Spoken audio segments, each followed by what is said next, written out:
Maureen, we're going to talk about fashion, I think, today. So, like, do you have a style? Do I don't know if I think it's changed over the years. I kind of was like punky in the 80s, and although I had the same hair. And I think now tailored, casual, jeans and sneakers, nice shirts for Zoom, sometimes with no pants, but that's our little secret. Yeah, don't stand up. In terms of designers, I like Max Mara, and if I could afford it, Chanel and Celine, I love, but I can't afford it. Judith and Charles, Smythe. I could go. What about you? What about you? Well, I'm sort of having flashbacks to when we first started this whole podcast thing, and we were doing photos, and she wanted to know, okay, what's the tone? What's your fashion style? What's your? And so we were thinking, we were cowgirls. Yeah. So we're kind of cowgirls, but she wanted more. She wanted like our. So anyway, we sort of said, well, we're sort of glamorous and we're sort of goofy, with you being the glamorous person and me being the goofy person. But I mean, I liked being glamorous. Like, I could do glamorous on TV. Oh, you do? Occasionally, and I even had a clothing allowance for a while.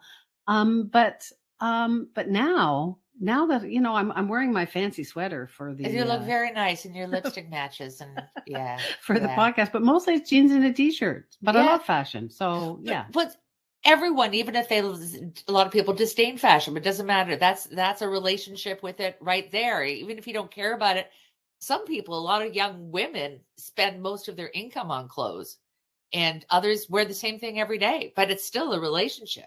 Yeah, it's sort of a means of self-expression, and it's a huge industry. I think it's like it's $2 trillion. Is that even a thing? $2 trillion a year globally.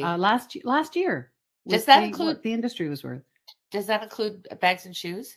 I think it's mostly bags. That seems totally reasonable. There's fast fashion, there's trendy fashion, there's haute couture, there's vintage, which I quite like. Yeah, there's sportswear, there's lots of uniforms, there's safety wear, there's baby wear. The other day I saw someone looking at a $300 outfit for a baby that would fit for a day and a half. For a day and a half, that's crazy. They're fashion designers, obviously. They're models, manufacturers, retailers, writers, critics, fashion journalists. Yeah, and our guest this week is probably the best known fashion journalist in this country, maybe the even world. in the whole world. Yeah. Jeanne Beker, she practically invented fashion as entertainment. Fashion television. I can't remember the opening dun dun dun dun with all the models. Oh my God, I loved it. And it was the show started on City TV in 1985. It ran until 2012, if I'm not mistaken. Huge success. And it was Jeanne she would go in with her cameraman and like literally force herself into these, designer fashion shows and stick her mic in the faces of people like Karl Lagerfeld, whom she became friends with. But, everybody, Nicole Kidman, Catherine Deneuve, Alexander McQueen, and she would just get them to talk. Yeah, there were so many. Anna Wintour, I think somebody made a movie about her. RuPaul, Robert De Niro. I didn't know he was a fashion guy, but he was a designer show. And sometimes they'd snub her, but she would get them, like, she's a journalist. She would get them to talk. It was great. Yeah, absolutely. So she's still at it. Jeanne is, and writing and producing. She's got a podcast, but she has been sidetracked by our old nemesis, breast cancer. And I believe she's just finishing her treatment. We're going to ask her about that. But I've been following her on Instagram. She's kept in touch with all her followers. Oh, we see you. We see you, Jeanne. Come on. I turned it on. I can't wait anymore. I'm here. There she is. Jeanne like I hit the button by mistake. Hi, Jeanne. Oh, so nice to see you. Yeah. Thank you for all those great words. Listening to that, it's kind of surreal, because you live your life and you're just doing stuff. You're in the moment and you're just doing what you do. And then one day you sit back and start looking back, objectively at all that stuff that you did. And it's like, whoa, okay. Yeah, I've been Yeah, you around. started a lot of things. I mean, like you were a journalist, and then you were a fashion journalist, and then There's and music, and now music. you're still going. You're like Yeah. you're not a spring chicken anymore, and you're still doing fashion Hang on, TV. hold on a second. No, I still feel like I'm the old rock chick that, that I was when I was doing the new music back in the day, like back in the 70s. I definitely was very blessed to be at the right time in the right place with the right personal attitude to blaze a lot of trails. I hooked up with a very progressive little cable TV station, City TV. It was run by this madman genius, the very idiosyncratic and eccentric, maybe, but brilliant Moses Neimer. And he was of the philosophy that you just take the ball and run with it. Yeah, you want to do that, knock yourself out.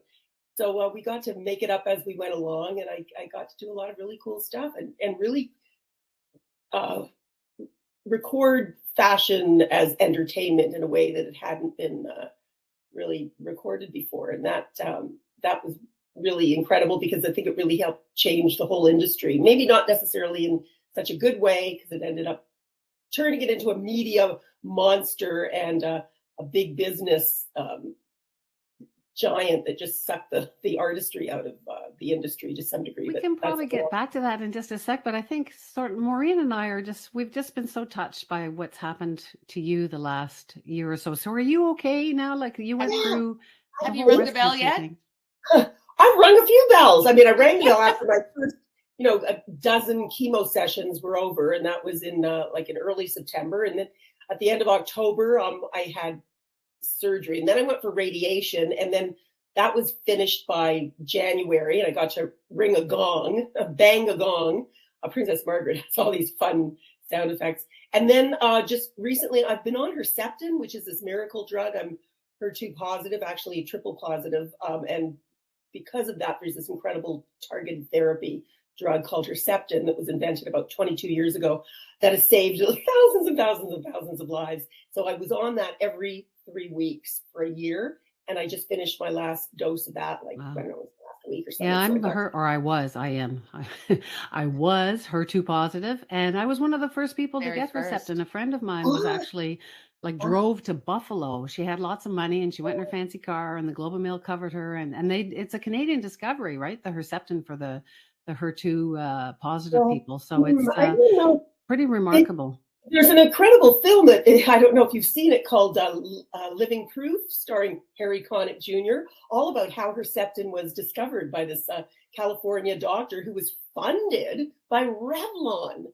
So Revlon Cosmetics, when Ron Perlman was running Revlon, he gave $2 million to Lily Tartikoff, who was a good friend of this particular scientist, who was just about to run out of funds because the drug company he was working under decided to pull out of the research. And he was so close that incredibly Revlon dished out $2 million, and he finished the research, and it got approved, and blah blah blah. I mean, it's a great little movie. You can get it on Apple TV. So called Living Proof, and Bernadette Peters is in it, and Trudy Styler is in it, and some really cool people. But Harry Connick Jr. plays the doctor.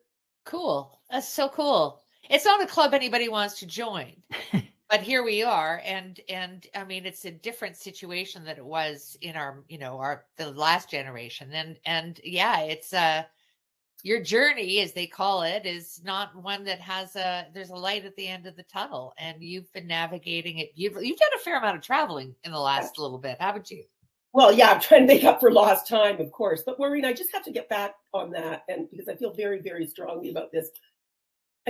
For me anyway, I mean, everyone's experience is so unique with this. And as you both know, nobody's case is the same. And for me, yes, I had a serious kind of breast cancer, and, and thankfully so far so good, beat it, but it's only been a year now. It wasn't a matter of the journey being, a long, dark tunnel, and then there's a light at the end of the tunnel. I found an incredible amount of light all along the journey, more than I could ever have dreamed of. My journey was absolutely rife with brilliant silver linings. And I made up my mind at the beginning that I was going to leave fear on the table because, when you first get diagnosed, it's the scariest thing. And how am I going to get through this? And how am I even going to get through this? And you have to make so many decisions. It's terrifying. So I'm so glad that you were able to make those decisions and move ahead. I just decided I wanted to live in the light. I didn't want to live in a dark hole. I did, and even if I only had 6 months left to live, I was going to, live my best life and try to see the positives in what I was going through. And I was confident because I've been through a lot of bad stuff in my life to know that these are lessons, and usually, what doesn't kill you makes you stronger. And you do usually come out of the darkness as a new kind of person with new realizations. And that's exactly what happened. I thought, what, this journey is going to make me a bigger, better, stronger, braver, wiser person. And I think it did. It definitely did. So, well, you're a better person than me and Maureen, because no. I was a very I don't know. I was surprised by how big the club was, and it made me angry, and I thought, like, screw cancer, and yet you've embraced it, and I think people want to be embraced, and so good on you. So no, you're not a better person than Wendy and me, because Wendy and I had different experiences and different attitudes. I was more like you, where I was blown away by, I called them strange gifts that came out of the whole process, where there was so much love and support and response from not just my family, but from listeners. Remember my friend Marilyn Dennis saying to me, that was a good career move. And the short hair looks great. Yeah, we're bald. And so, no, like you, I came out of it with I went through it with a renewed sense of, and I, like you, had a, not to say mine's worse than anybody's, but I still have no prognosis, and it's been 15 years, but they couldn't tell me. So, I mean, to me, but Wendy came out of it angry, and in true journalistic investigative style, she went on to say, well, listen, I shouldn't accept this. I shouldn't for a second think that this is, 1 out of 3 women get it. Why is that okay? So we had different attitudes. I think both are valid, but we did have different attitudes. I felt loved, but I also felt a lot of, by the people who love me and by the people who watched me and were like, oh my God, I hope you don't die. And I was like, yeah, I hope I don't either.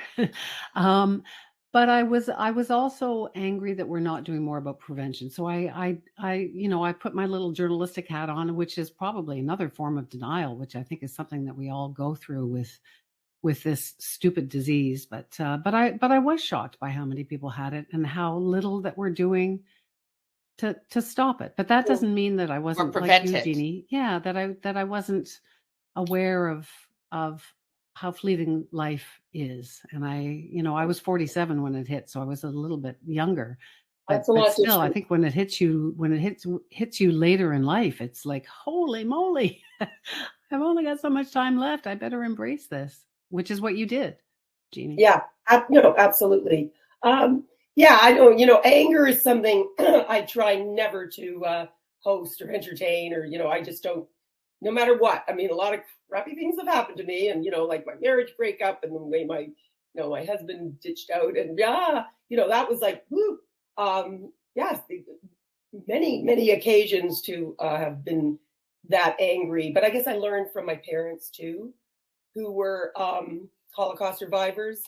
And anger, certainly, was there maybe at the root of it, but they were all about letting people know that there still is cause to, celebrate the human spirit, and there's a more of a reason for us to share our stories and tell our stories and inform people and let people know.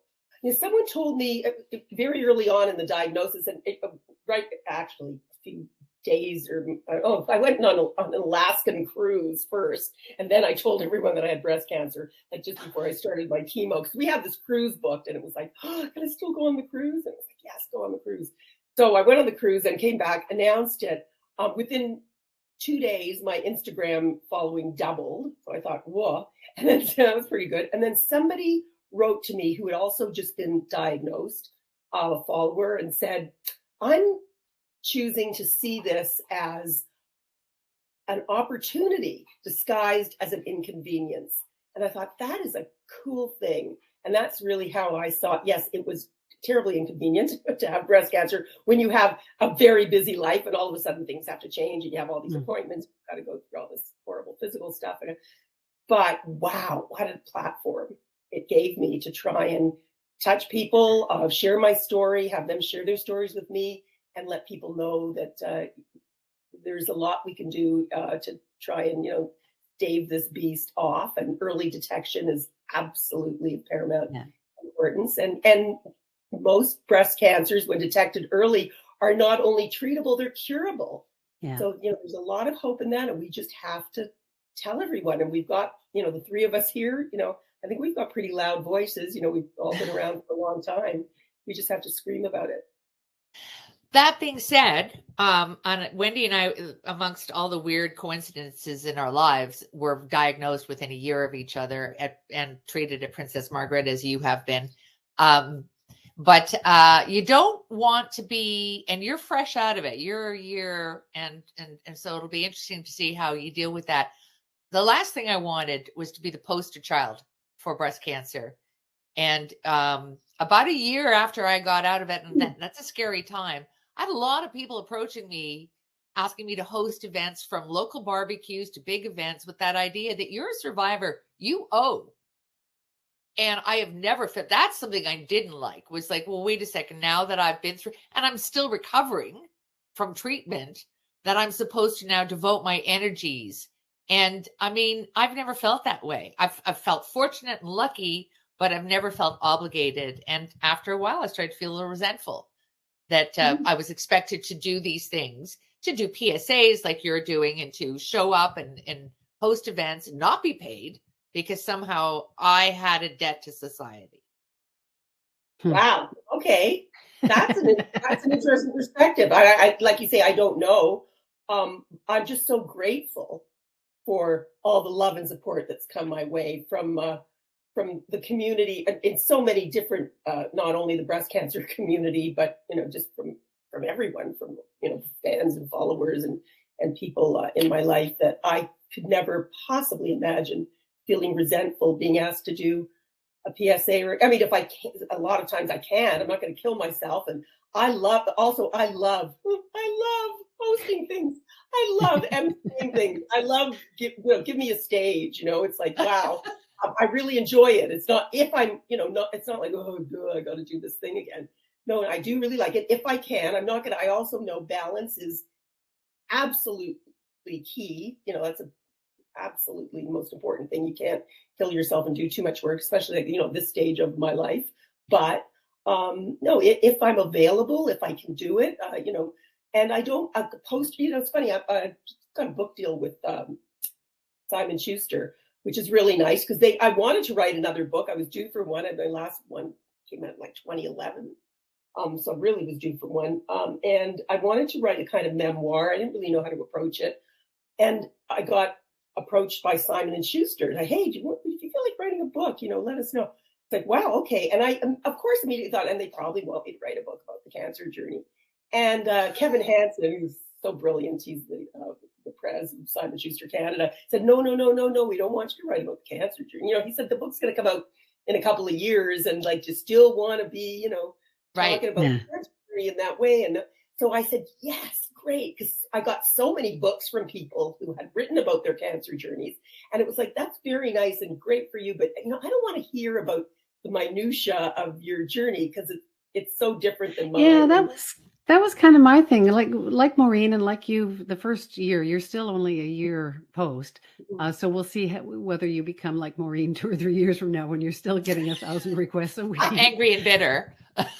Yeah, no. But I too, for the first year, I was like, I'm just so happy to be alive. And I'm so happy for people to like, I remember my kitchen looked like a florist's. It was just so full of flowers of, expressions of love and so on. But at some point I didn't want to be the cancer girl. I didn't want to have my life ruled by cancer. And so at some point I just stops. Well, there was actually somebody who approached me, who was a producer of some famous music group I probably shouldn't identify, who said, "Hey, Wendy, hey, Cancer Girl, do you want to do a song?" And I'm like, "Have you ever heard me sing? There's probably a reason why you've never heard me sing." I was like, "No, I'm not Cancer Girl, but we'll see. We'll check back in 10 years, okay? Let's see what I will be very disappointed with myself if what you're sort of, saying could happen happens. Well, I mean, and it could happen. I don't deny it, but I would be very, I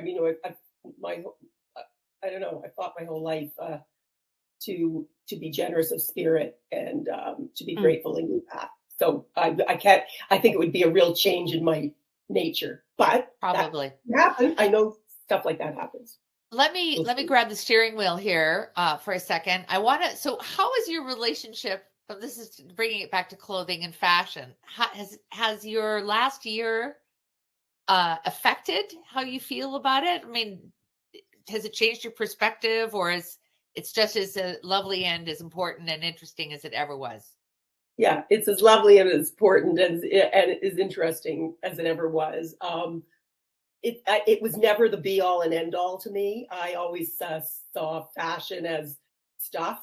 I mean, fashion and style are two different things. If you're talking, fashion is the schmutta business. They say fashion is what you're offered. Style is what you choose. So I've always, prided myself on my editorial capabilities, just because I know myself, I know my taste, I know what I like. I do have an open mind to stuff. I'm willing to try stuff. I've had an interesting relationship with style all through my life, and actually that's what the book and the new book is about, of different pieces of my wardrobe and the stories that they ended up telling, and were how they I don't know, helped me through different situations. So I think that kind of the clothes and accessories are incredibly powerful tools, not only for transformation, for making us feel differently about ourselves, perhaps, or seeing ourselves in new ways, but also as a means of communication. I mean, that's the first thing people see when they see us is, "Oh, what's she wearing?" What does it really say about her? What does it say about her mood, or or his mood, or their mood? So I think it's just an incredible tool in our lives, and it's the one chance that everybody has to be creative every single day of their lives. I mean, some people don't choose to exercise it in that way or think of it that way, but everybody has to unless you're living in a nudist colony, put something on and go out there and face the world. And, you can be as creative about it as you want, but I just think it's a remarkable. So how many closets do you have? You must have so much stuff. I lost count because I do live in a big house in Toronto with lots of closets that I happily took over when my husband left. And that's the one good thing about that. And I also have my partner and I have a wonderful house in the country where I sort of try to hog as many of the closets as I can. But he has a very impressive wardrobe too, so he's got a few. And I get the problem is not that I go out and buy a lot of stuff, not that at all. Yes, people have sent me stuff, gifted me with stuff over the years. I mean, that's the business I'm in. But I get very sentimentally attached to pieces of clothing. And I just sometimes can't let them go because they're so filled with wonderful memories and stories. So I have a collection. Can you tell, out of the top of your head, could you tell us, say, your 3 favorite pieces? What are they? Where they come from? Well, the story. It's like picking your children. But I know. I mean, there's so many, because this is exactly what I'm writing about now. But I'll just sort of off the top of my head, this wonderful Wayne Clark gown that Taller Cranston gifted me with very early on in my career when I befriended him, and we became very, very close friends. He was, my confidant and style mentor. So it's around about 1981. He invited me to go to the Jeanne Awards with him. That's what they used to call the Screen Awards. And he bought me an amazing Wayne Clark gown that made me feel like some kind of fairy queen, petals of organza and little crystals embellished. And it was just, anyway, it's a great dress. So I still have that dress. The velvet Anna Sui big, huge bell bottoms that I wore when I interviewed Madonna. And this was probably in the maybe the early 90s. And it was funny because I got these great bell bottoms and I had an interview with Madonna. I was so excited that I walked into the room and she was wearing the exact same pants. I was like, oh, okay, all right, sister. You know, it's like, I love it when you see another woman wearing what you're wearing. For me, it's not like, oh my God, what's she trying to upstage me? I thought, yes, this is going to bond us. And she was not impressed at all. No. So she had a rough night though, because of a film that she had done, Body of Evidence, and just screamed the night before to, cat calls. So she wasn't in a good mood. But anyway, and so that one, and oh boy, there's so many, clothes or accessories. We're talking about clothes or accessories. Oh, you decide. Anything. Anything. Yeah. This little baby, this is a ring. The signet ring with the initials BR on it. My mom, Rania Rohatiner. And this ring was given to my mother in 1939 on the day the war broke out by her brother, who was working for a jeweler and had this ring made for her. And it's the only thing besides the humans that they were that survived the Holocaust. I mean, this was on her finger the entire time. She was on the run the entire time. So this, and she wore it, on her pinky. And, the day she died, I took it off on mine. So this is my constant reminder that I'm a survivor. It's in my DNA. And well, that explains so much about you, right? I mean, kid of parents who survived the Holocaust, and you're just like, you're going to make the best of the world as it is. In spite of the pain, you're just going to push ahead. Exactly. Yeah, you look like you're about to cry. Well, I'm touched. That and it's wonderful that you articulated it that way and that you can see it that way. And that's, I think, our own personal truths do touch us when we hear them, expressed publicly. That's right on, Wendy. That's exactly the way I see it, the way I saw the situation. That's exactly what got me through this past year. That and the thousands and thousands and thousands of well-wishers out there that, I would sit in my chemo chair some days, feeling pretty sorry for myself. And I wore one of those wretched, I say wretched, but probably helped me with my hair situation, ice helmets, that they have now that supposedly help you keep your hair and maybe. So you kept your hair? Because Maureen and I were both like I kept 40% of my hair, 40% of my hair. So I wore a very chic little cap for the year, which was kind of fun, but now it's growing back with a vengeance, which is great. But I would sit in that chemo chair with this god awful thing on my head, because that was probably the worst part of it for me. It was very highly uncomfortable. And I would start feeling sorry for myself, and I would just scroll through my Instagram comments, and wow, I thought complete strangers are praying for me? Like, what? How does that happen? You just have to turn the fashion cap into a fashion, or the cool cap into cap, a fashion statement. Yes. My sister coined it space age chic. The first day I put it on, I thought, ground control to Major Tom. It looked, it was kind of a little courage, if you know that look from the 60s. Anyway. we want to ask you, back to clothing and fashion.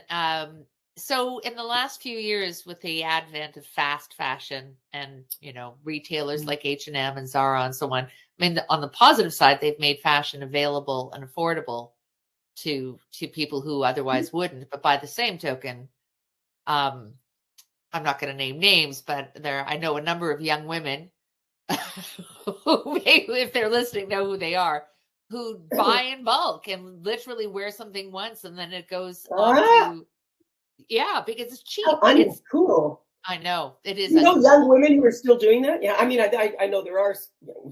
Well, these retailers depend on them. That's what they depend on. Cheap, fast fashion that doesn't hold up. So what can we do about that? Well, we can just not do it. I mean, we can't shut these places down, and a lot of these places do employ, many, many people, and that's something that we need. But we've got to come up with some solution, and it's already starting. It's the biggest conversation in fashion is that of sustainability. Luckily, my two daughters will only wear vintage. I mean, they only wear vintage. And how cool is that? And the thrift stores are just filled with some fabulous finds. If you really want to get creative and make your own style statement, wow, isn't that I wish great? I'd kept more stuff, because I look in the vintage shops, it was all, I had that. Yes, I know. I've actually seen stuff that I've given to VSP and gone, which is a big consignment store in Toronto, and I pulled stuff out going, God, that's gorgeous. That's mine. Well, I think shopping ones. Now, listen, I don't want to bite the hand that feeds me. I very happily work for TSC, the shopping channel that Rogers owns, and it's a great place, and it's a great place to shop. But over the past few years, we've really adopted that sensibility to a large degree. I mean, it's not always in play, unfortunately. It just logistically, I suppose, can't be. But more and more, we're like, less is more. Spend a little bit more for better quality things that will last you longer, that have a design sensibility to them, that is just not, trendy, but that really has a classic kind of feel, perhaps, or that you will not get tired of. So that's something that I try to impart on, the people that tune into our show, Style Matters, every week. It's a problem. Like it's really a huge, terrible problem. I don't know if we're ever going to be able to, put the genie back in the bottle, because I so celebrated the democratization of fashion, and fashion television is partly responsible for it, because we got the fashion word out there, and everybody now, wants to dress up, and everybody can dress up because it doesn't have to cost a lot. Just, buy. And I think we just have to pull back a little bit, and yes, we want to buy, and we want to especially buy local, especially to support our own industry here in Canada, clothes that are not only designed in Canada, I mean, that's important, but made in Canada. You have to, labels now can be very tricky. They say, designed in Canada, and then, made in the People's Republic of China. Because you have to, look at what you're buying, educate yourself as a consumer. And if you buy something, love it and wear it as much as you can until you don't feel like wearing it anymore, and then pass it on to someone else who's really going to appreciate it. That's something that's really important. We're going to have to go in a few minutes, but I just wanted to go back to the old days, because I so remember you as a rock and roll star. And I want to know, what was it like behind the scenes? So there must be some story. I don't know whether it's about J.D. Roberts or Sting or whoever it's about, but like who is hot, who's not? What can you tell us? It was a long time ago, but you just asked me, and the story of my life for those, decades that I was really just consumed by that scene. It's really hard. There are, I've written about some of the stories, my adventure with, Andy Summers, the guitarist of the Police, in the bathtub. I interviewed him, first in the bathtub, like probably he was in the bathtub. I was just sitting on the edge of the Sure. 20 years later, he came out with a photography book, and I was only doing fashion television by that point. So he said, I asked for an interview because we covered a lot of photographers. I thought that would be cool, because I interviewed him 20 years ago on the side of the tub when he was wild and crazy. Let's do something else with him. And his manager goes, "Oh yeah, we remember that. Okay, yeah, sure, we'll do that." And then it was like, but this time, why don't you get into the tub with Andy? And I went, into the tub with Andy? I was like, 50-something-year-old, mother of two. Like, my mother was mortified that I was even into a bathtub with a rock star. But I did, damn it, put on a little string bikini, sucked in my gut. I was a very self-consciously got her in a little suite at the Windsor Arms Hotel. And, my cameraman was there, and I had another photographer there because I was editing a magazine at the time. So I wanted some great stills, and got into the tub. He was wearing little, funky swim trunks too. So, and we put a ton of Mr. Bubble in there. He ordered some Cosmos from room service. They arrived. He lit up a big joint, and he starts, sitting back and, waxing poetic about life and the meaning of it all. And he had put little votives all along the side of the tub for some extra, atmosphere. And at one point, he just sort of threw his head back in laughter, and his hair caught on fire. And I was like, I don't care who saw me. And I just threw the microphone down. I did, electrocuted us.